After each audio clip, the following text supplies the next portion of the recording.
কারণ যে গানগুলো দিয়ে আমার পরিচয় হয়েছে, যে গান দিয়ে আমি সালমা হয়েছি, সো এই গানগুলো বারবার গাইতেই হবে।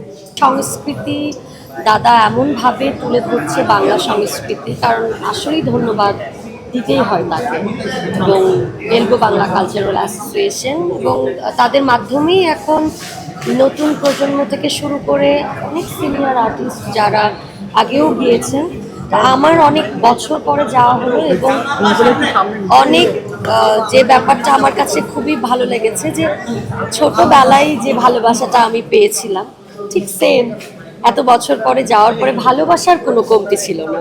আমরা শুরুতে প্যারিস, তারপরে Belgium, Barcelona, Rome, Italy, Madrid এবং সুইজারল্যান্ড আমরা ঘুরেছি আর কি, আরও কয়েকটা দেশ ঘুরেছি।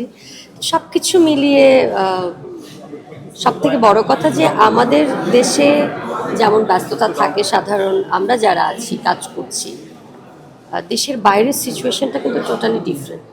তো ওখানে যখন একটা প্রোগ্রামে অ্যাটেন্ড করতে হয়, তাদের আসলে ছুটির দিনগুলো একদম সীমিত থাকে। তো ফ্যামিলি নিয়ে গাড়ি ড্রাইভ করে আসার পরে মানে প্রত্যেকটা জায়গাতে খরচ, সেই সব কিছু মেনটেন করে যে বাংলা গানের অনুষ্ঠানে আমাদেরকে ভালোবাসা দিতে, আমাদের দেশের বাইরে যারা থাকেন তারা যখন আসেন, আসলে সব কিছু মিলিয়ে তাদের প্রতি অনেক অনেক কৃতজ্ঞ এবং অনেক অনেক ভালোবাসা। সব থেকে বড় কথা যে দেশের বাইরে মানুষ, বিশেষ করে বয়স্ক মানুষ যারা আছে, তো তারা বিশেষ করে আমার থাকে না আম্মার বয়সী যারা, তো যখন কাছাকাছি দেখা হয় তো একটা ব্যাপার হয় যে এমনভাবে এসে একটা জড়িয়ে ধরে হাক করে বলে যে মা কেমন আছো। তো ওইটা আসলে আমার মনে হয় যে আমার আম্মা যদি অনেক দিন পর আমাকে দেখে, যে ফিলটা অনুভব করা যাবে ঠিক সেম।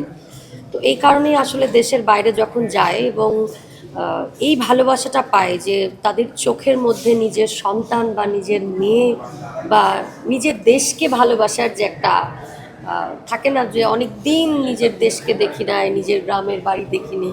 তো দেশ থেকে যখন একটা শিল্পী যায়, আমার মনে হয় আমার ক্ষেত্রে, আমি সবার কথা বলতে পারবো না, আমার ক্ষেত্রে আমি অলওয়েজ অনেক ভালোবাসা পেয়ে আসলে যে গানই লেটেস্ট যে গানই থাক না কেন, আমার যে গানগুলো, আমার যে সিগনেচার যে গানগুলো আছে, আপনাদের ভালোবাসার কারণেই তো আজকে আমার এই অবস্থান।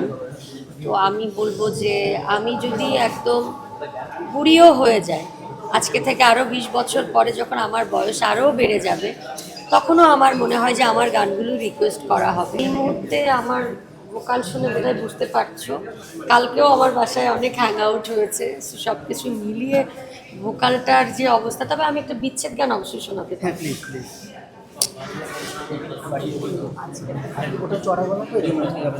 আমি আমার যে একদম খুব লেটেস্ট যে গানটা আমার বের হয়েছে, অনুরূপ আইজদাকে আমি অনেক অনেক ধন্যবাদ জানাই, সেই সাথে শরীফ আলদিন এবং সাক্কাতকে অনেক ধন্যবাদ জানাচ্ছি যে এত সুন্দর একটা গান, এবং সঙ্গীতাকেও অনেক অনেক ধন্যবাদ দিতে চাই।